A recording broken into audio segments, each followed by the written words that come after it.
ರಾಜ್ಯ ಸರ್ಕಾರದ ಬಹುತೇಕ ಸಚಿವರುಗಳು ಇವತ್ತು ಕಲಬುರಗಿಯಲ್ಲಿದ್ದಾರೆ. ಕಲಬುರಗಿಯಲ್ಲಿ ವಿಶೇಷ ಕ್ಯಾಬಿನೆಟ್, ಇನ್ಫ್ಯಾಕ್ಟ್ ಸಿದ್ದರಾಮಯ್ಯನವರ ಮುಖ್ಯಮಂತ್ರಿ ಅವಧಿಯಲ್ಲಿ ಅವಧಿಯಲ್ಲಿ ಎರಡನೇ ಬಾರಿಗೆ ಸಭೆ ಆಗ್ತಾ ಇರೋದು 10 ವರ್ಷದ ಅಂತರದಲ್ಲಿ. ಕಲ್ಯಾಣ ಕರ್ನಾಟಕ ಭಾಗಕ್ಕೆ ಸಂಬಂಧಪಟ್ಟಂತೆ ಅಭಿವೃದ್ಧಿಗೆ ಮತ್ತೊಂದಷ್ಟು ಉತ್ತೇಜನ ಈ ಸಭೆಯ ಮೂಲಕ ಆಗಬಹುದು ಅನ್ನೋ ಸಹಜ ನಿರೀಕ್ಷೆ. 10 ವರ್ಷದಲ್ಲಿ ಎರಡನೇ ಬಾರಿಗೆ ಕಲಬುರಗಿಯಲ್ಲಿ ಕ್ಯಾಬಿನೆಟ್ ಮೀಟಿಂಗ್. 2014ರಲ್ಲಿ ಸಿದ್ದರಾಮಯ್ಯ ನೇತೃತ್ವದಲ್ಲೇ ಸಭೆ ನಡೆದಿತ್ತು. ಅದಾದ ನಂತರದಲ್ಲಿ ಬಿಜೆಪಿ ಅವಧಿಯಲ್ಲಿ ಅಲ್ಲಿ ಸಭೆಗಳು ನಡೀಲಿಲ್ಲ, ಅಂದರೆ ಕ್ಯಾಬಿನೆಟ್ ಮೀಟ್ ಆಗಲಿಲ್ಲ ಕಲಬುರಗಿಯಲ್ಲಿ. ಅದಾದ ನಂತರದಲ್ಲಿ ಇವತ್ತು ಕ್ಯಾಬಿನೆಟ್ ಮೀಟ್ ನಡೀತಾ ಇದೆ ಕಲಬುರಗಿಯಲ್ಲಿ. ದೃಶ್ಯದಲ್ಲಿ ಗಮನಿಸ್ತಾ ಇದ್ದೀರಿ, ಸಿದ್ದರಾಮಯ್ಯನವರು, ಅವ್ರ ಪಕ್ಕದಲ್ಲಿ ಡಿ.ಕೆ. ಶಿವಕುಮಾರ್, ಅದರ ಜೊತೆಗೆ ಸಚಿವ ಸಂಪುಟದ ಸಹೋದ್ಯೋಗಿಗಳು. ಇವರಿಗೆ ಒಟ್ಟು 7 ಬಾರಿ ಕಲಬುರಗಿಯಲ್ಲಿ ಸಚಿವ ಸಂಪುಟ ಸಭೆ ಆಗಿದೆ. ಸಿದ್ದರಾಮಯ್ಯನವರ ಅವಧಿಯಲ್ಲೇ ಎರಡನೇ ಬಾರಿ. ಅನೇಕ ನಿರೀಕ್ಷೆಗಳು ಕಲ್ಯಾಣ ಕರ್ನಾಟಕ ಭಾಗದಲ್ಲಿರೋದು. ಹೆಸರಿಗೆ ಮಾತ್ರ ಕಲ್ಯಾಣ, ಆದರೆ ಆಕ್ಚುಲಿ ಗ್ರೌಂಡ್ನಲ್ಲಿ ಆಗಬೇಕಾಗಿರೋ ಕಲ್ಯಾಣಗಳಾಗ್ತಿಲ್ಲ ಅನ್ನೋ ಕೂಗು ಪದೇ ಪದೇ.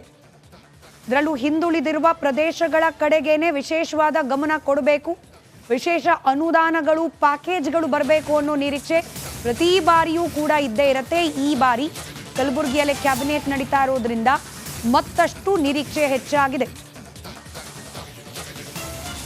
ಕಲ್ಯಾಣ ಕರ್ನಾಟಕಕ್ಕೆ ಈ ಮೀಟ್ನ ನಂತರದಲ್ಲಿ, ಈ ಕ್ಯಾಬಿನೆಟ್ ಸಭೆಯ ನಂತರದಲ್ಲಿ ಬಂಪರ್ ಗಿಫ್ಟ್ ಘೋಷಣೆ ಆಗೋ ಸಾಧ್ಯತೆ ಇದೆಯಾ?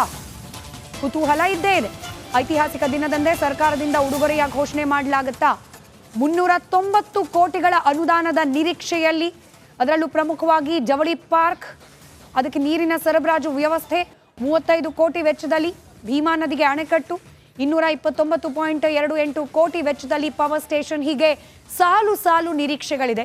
ಕಲ್ಯಾಣ ಕರ್ನಾಟಕ ಭಾಗವನ್ನೇ ಗಮನದಲ್ಲಿಟ್ಕೊಂಡು ಇದಕ್ಕೆಲ್ಲದಕ್ಕೂ ಕೂಡ ಉತ್ತೇಜನ ನೀಡುವ ಪ್ರಯತ್ನ ಇವತ್ತಿನ ಈ ಸಚಿವ ಸಂಪುಟ ಸಭೆಯ ನಂತರದಲ್ಲಿ ಆಗತ್ತಾ ಅನ್ನೋ ಕುತೂಹಲ ಇದೆ.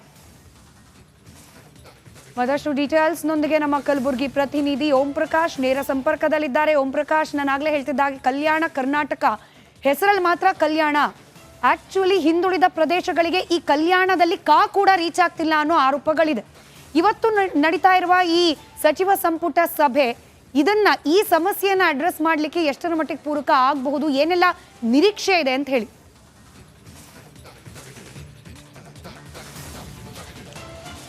ಸ್ಮಿತಾ, ಕಲ್ಯಾಣ ಕರ್ನಾಟಕದ ಕೇಂದ್ರ ಬಿಂದುವಾದಂಥ, ಅದರಲ್ಲೂ ಕೂಡ ವಿಭಾಗೀಯ ಕೇಂದ್ರವಾದಂಥ ಕಲಬುರಗಿಯಲ್ಲಿ ಇವತ್ತು ಸಚಿವ ಸಂಪುಟ ಸಭೆ ನಡೀತಾ ಇರುವಂಥದ್ದು. CM ಸಿದ್ದರಾಮಯ್ಯ ನೇತೃತ್ವದಲ್ಲಿ ಎರಡನೇ ಬಾರಿ, ಅಂದರೆ ಕಾಂಗ್ರೆಸ್ ಸರ್ಕಾರದ ಮೂರನೇ ಬಾರಿ ಇದು ಏನು ಸಚಿವ ಸಂಪುಟ ಸಭೆ ನಡೀತಾ ಇರುವಂಥದ್ದು.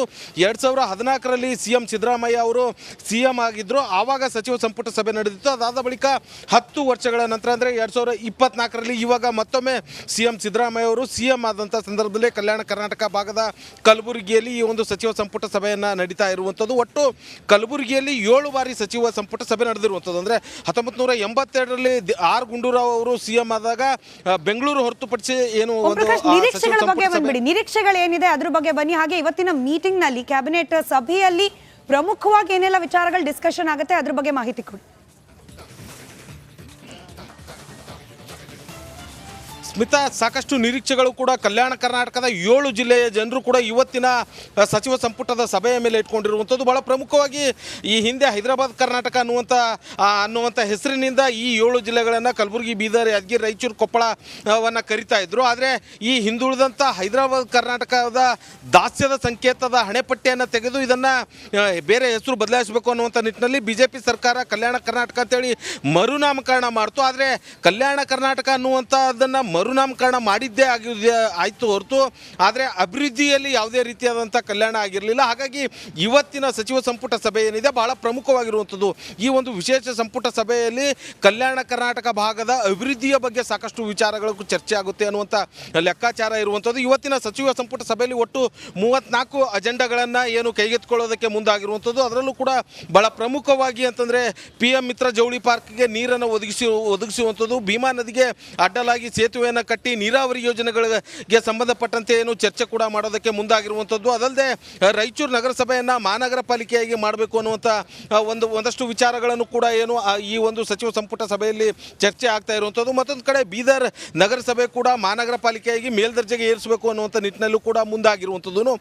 ಚಿತ್ತಾಪುರ ತಾಲೂಕಿನಲ್ಲಿ ನೀರಾವರಿ ಯೋಜನೆಯನ್ನು ಕಲ್ಪಿಸಬೇಕು ಅನ್ನುವಂಥ ನಿಟ್ಟಿನಲ್ಲೂ ಕೂಡ ಈ ಒಂದು ಸಚಿವ ಸಂಪುಟ ಸಭೆಯಲ್ಲಿ ಕೈಗೊಳ್ತಾ ಇರುವಂಥದ್ದು. ಅದರಲ್ಲೂ ಕೂಡ ಬಹಳ ಪ್ರಮುಖವಾಗಿ ಇವತ್ತು ಒಟ್ಟು ಸಚಿವ ಸಂಪುಟ ಸಭೆಯಲ್ಲಿ ಒಟ್ಟು 5,000 ಕೋಟಿಯ ಒಂದು ಯೋಜನೆ ಕೂಡ ರೂಪಿಸ್ತಾರೆ ಅನ್ನುವಂಥ ಒಂದಷ್ಟು ಲೆಕ್ಕಾಚಾರಗಳು ಕೂಡ ಇರುವಂಥದ್ದು. ಹಾಗಾಗಿ ಇವತ್ತಿನ ಈ ಒಂದು ಸಚಿವ ಸಂಪುಟ ಸಭೆ ಏನಿದೆ ಬಹಳ ಪ್ರಮುಖ ಪಾತ್ರ ವಹಿಸ್ತಾ ಇರುವಂಥದ್ದು. ಹಿಂದುಳಿದಂಥ ಕಲ್ಯಾಣ ಕರ್ನಾಟಕ ಭಾಗಕ್ಕೆ ಏನೆಲ್ಲ ಕೊಡುಗೆಗಳು ಕೊಡ್ತಾರೆ, ಸಚಿವ ಸಂಪುಟ ಸಭೆಯಲ್ಲಿ ಯಾವೆಲ್ಲ ಐತಿಹಾಸಿಕ ನಿರ್ಧಾರಗಳನ್ನು ತೆಗೆದುಕೊಳ್ತಾರೆ, ಜೊತೆಗೆ ಈ ಒಂದು ಭಾಗವನ್ನು ಅಭಿವೃದ್ಧಿಯ ನಿಟ್ಟಿನಲ್ಲಿ ಕೊಂಡೊಯ್ಬೇಕಂತಂದರೆ ಇಲ್ಲಿ ಸಾಕಷ್ಟು ಅಭಿವೃದ್ಧಿ ಕೆಲಸಗಳು ಕೂಡ ಮಾಡಬೇಕಾಗಿರುವಂಥದ್ದು. ಸೊ ಹಾಗಾಗಿ ಈ ಭಾಗದ ಜನರು ಸಾಕಷ್ಟು ನಿರೀಕ್ಷೆ ಇಟ್ಕೊಂಡಿರುವಂಥದ್ದು. ಅದರಲ್ಲೂ ಕೂಡ ಕಲ್ಯಾಣ ಕರ್ನಾಟಕದ ಏನು ವಿಭಾಗೀಯ ಕೇಂದ್ರವಾದ ಕಲಬುರಗಿಯನ್ನು ಸ್ಮಾರ್ಟ್ ಸಿಟಿ ಮಾಡಬೇಕು ಅನ್ನುವಂಥ ಲೆಕ್ಕಾಚಾರದಲ್ಲಿ ರಾಜ್ಯ ಸರ್ಕಾರ ತನ್ನದೇ ಆದಂಥ ಯೋಜನೆಯಲ್ಲಿ ಸ್ಮಾರ್ಟ್ ಸಿಟಿ ಯೋಜನೆಯನ್ನು ಕೂಡ ಹಾಕ್ಕೊಂಡಿರುವಂಥದ್ದು. ಸೊ ಹಾಗಾಗಿ ರೈಟ್ ನೋಡೋಣ. ಓಂ ಪ್ರಕಾಶ್ ಅಪ್ಡೇಟ್ಸ್ ಕೊಡ್ತಾ ಇರಿ, ಏನೆಲ್ಲ ಚರ್ಚೆಗಳಾಗತ್ತೆ, ಏನೆಲ್ಲ ಡಿಸಿಷನ್ ಆಗುತ್ತೆ ಅಂತ ಹೇಳಿ. ಅದರಲ್ಲೂ ಬಹಳ ಪ್ರಮುಖವಾಗಿ ಕಾಂಗ್ರೆಸ್ನ ಈ ಅವಧಿಯ ಸರ್ಕಾರ ಅಧಿಕಾರಕ್ಕೆ ಬಂದ ನಂತರದಲ್ಲಿ ಕಳೆದ ಕೆಲ ತಿಂಗಳಿನಿಂದ ಸಾಲು ಹಗರಣಗಳ ಆರೋಪ, ಭ್ರಷ್ಟಾಚಾರದ ಆರೋಪ, ಇದರ ನಡುವೆ ಖುದ್ದು ಮುಖ್ಯಮಂತ್ರಿ ಸಿದ್ದರಾಮಯ್ಯನವರ ಮೇಲೇನೆ ಮೂಡ ಹಗರಣದ ಆರೋಪ, ಇದೆಲ್ಲದರ ನಡುವೆ ಅಭಿವೃದ್ಧಿ ಕಾರ್ಯಗಳ ಕಡೆಗೆ ಈ ಸರ್ಕಾರ ಸರಿಯಾಗಿ ಗಮನ ಕೊಡ್ತಿಲ್ಲ. ಮೊದಲ 1 ವರ್ಷ ಗ್ಯಾರಂಟಿ ಗಲಾಟೆ, ಅದಾದ್ಮೇಲೆ ಹಗರಣಗಳ ಗಲಾಟೆ ಅನ್ನೋ ರೀತಿಯಲ್ಲಿ ವಿರೋಧ ಪಕ್ಷಗಳು ಆರೋಪ ಮಾಡ್ತಿರೋ ಸಂದರ್ಭದಲ್ಲಿ ಜನಸಾಮಾನ್ಯರ ಸಮಸ್ಯೆ ಕಡೆಗೆ ಗಮನ ಕೊಡ್ಲಿಕ್ಕೆ ಸಮಯ ಇಲ್ಲ, ಹಗರಣಗಳನ್ನ ಕವರಪ್ ಮಾಡ್ಕೊಳ್ಳೋದ್ರಲ್ಲೇ ಸರ್ಕಾರ ಮುಳುಗೋಗಿದೆ ಅನ್ನೋ ಆರೋಪ ಬರ್ತಾ ಇರೋ ಸಮಯದಲ್ಲಿ ಕಲ್ಯಾಣ ಕರ್ನಾಟಕ ಭಾಗ, ಅದರಲ್ಲೂ ವಿಶೇಷವಾಗಿ ಹೆಚ್ಚಿನ ಅನುದಾನ, ಹೆಚ್ಚಿನ ಅಭಿವೃದ್ಧಿಯ ಫೋಕಸ್ ಯಾವ ಪ್ರದೇಶಕ್ಕೆ ಸಿಗಬೇಕಾಗಿದೆ ಆ ಪ್ರದೇಶದಲ್ಲಿ ನಡೀತಾ ಇದೆ ಇವತ್ತಿನ ಸಚಿವ ಸಂಪುಟ ಸಭೆ. ಕಾದ್ ನೋಡೋಣ. ಅಭಿವೃದ್ಧಿಯ ಪರ್ವವನ್ನ ಈ ಅವಧಿಗೆ ಅಲ್ಲಿಂದಲೇ ಪ್ರಾರಂಭ ಮಾಡುವ ಪ್ರಯತ್ನವನ್ನ ಸರ್ಕಾರ ಮಾಡುತ್ತಾ ಅಂತ ಹೇಳಿ ಅಲ್ಲಿನ ಅಪ್ಡೇಟ್ಸ್ ಅನ್ನ ಮುಂದಿನ ಬುಲೆಟಿನ್ಗಳಲ್ಲಿ ನಿಮ್ಮ ಮುಂದೆ ಇಡ್ತಾ ಹೋಗ್ತೀವಿ. ಈಗ ನಮಸ್ಕಾರ, ಕರ್ನಾಟಕ ಪ್ರೈಮ್ ಟೈಮ್ಗೆ ಸ್ವಾಗತ. ನಾನು ಜಯಪ್ರಕಾಶ್ ಶೆಟ್ಟಿ. ಇಡೀ ಕರ್ನಾಡು ಇವತ್ತು ರೆಬೆಲ್ ಆಗಿ ನಿಂತಿದೆ. ಈ ಹಗರಣಗಳನ್ನು ಸದನದಲ್ಲಿ ಪ್ರಸ್ತಾಪ ಮಾಡಲು ಕೂಡ ಕಾಂಗ್ರೆಸ್ ಹಿಂದೇಟು ಹಾಕಿದ್ದೇಕೆ? ನಿಮ್ಗೆ ಸಂಬಳ ಅದಕ್ಕೆ, ನಿಮಗೆ ವಾಹನ ಅದಕ್ಕೆ, ನಿಮಗೆ ವೆಪನ್ ಅದಕ್ಕೆ, ನೀವು ಅದನ್ನು ಸೆರೆ ಹಿಡಿಬೇಕಾಗಿದೆ. ನೀವು ವಿದ್ಯುತ್ ಬರ ಇದೆ ಅಂತ ಹೇಳ್ತಾ ಇದ್ದೀರಿ, ಎಲ್ಲಿ ಬರ ಇದೆ ನೀವು ಹೇಳಬೇಕು. ಪಾಕಿಸ್ತಾನ್ ಆಕ್ಯುಪೈಡ್ ಕಾಶ್ಮೀರ್ ಅದು ಎಂದೆಂದಿಗೂ ನಮ್ಮದು. 40 ಮೆಷಿನ್ಗಳು ತಂದಿತ್ತು ನೋಟ್ ಎಣಿಸುವುದಕ್ಕೆ, ಅದೇ ಹಾಳಾಯಿತು. ಮಥುರಾದ ಗಲಾಟೆ ಇದೆಯಲ್ಲ, ಅದು ಸ್ಥಳೀಯವಾಗಿ ಕೂತು ಪರಿಹರಿಸಬಹುದಾದಂಥ ಕಾನೂನಿದೆ. ಗ್ಯಾರಂಟಿ ಯೋಜನೆಯಿಂದ ನಷ್ಟ ಆಗಿದೆ, ಲಾಭ ಆಗಿದೆ, ದಯವಿಟ್ಟು ಹೇಳಿ. Dawood Ibrahim most wanted criminal ಯಾವಾಗಾದ ಅಂದರೆ ಇಲ್ಲಿ ತನಕ ಭಾರತ ದೇಶದಲ್ಲಿ ಓರ್ವ ದಲಿತ ಪ್ರಧಾನಿಯಾದಂಥ ಇತಿಹಾಸವೇ ಇಲ್ಲ. ರಿಪಬ್ಲಿಕ್ ವರ್ಲ್ಡ್ ಆಪ್ ಇದು ಕೇವಲ ಅಪ್ಲಿಕೇಶನ್ ಅಲ್ಲ, ಸಮಗ್ರ ಸುದ್ದಿಗಳ ಸಂಪರ್ಕ ಮಾರ್ಗಕ್ಕೆ ಕ್ರಾಂತಿಕಾರಿ ಬದಲಾವಣೆ.